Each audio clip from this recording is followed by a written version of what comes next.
am ready! GMA Weather, serbisyong totoo ng GMA News.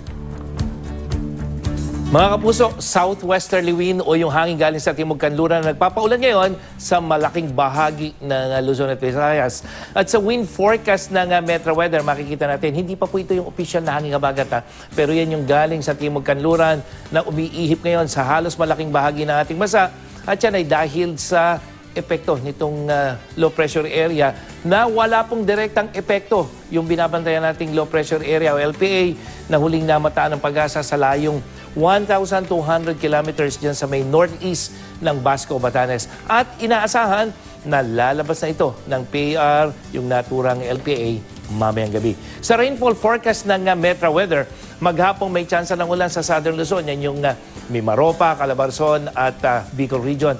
Pero sa hapon, Northern at Central Luzon, makakaranas ng mga malalakas na thunderstorm. Gayun din sa Visayas at Mindanao na kung saan sa hapon, yung mga kulay pink na yan at kulay pula, yan yung mga intense thunderstorm dyan sa may Western Visayas, Central at Eastern section at maging sa Mindanao, Zamboanga Peninsula, Northern Mindanao, dyan sa ARMM at Socsagen. At dito sa Metro Manila, maghapon na mataas ang tsansa ng ulan kahit na ang ating init factor, posibleng umabot pa rin ng 39 degrees Celsius mula tanghali at sa hapon. At yan ang latest mula sa GMA Weather. Mga kapuso, mamayang alas 8 ng umaga, ready na kami sagutin ang inyong mga weather-related question. At kung may pahabol pa kayo, post na yan sa aming official Facebook page.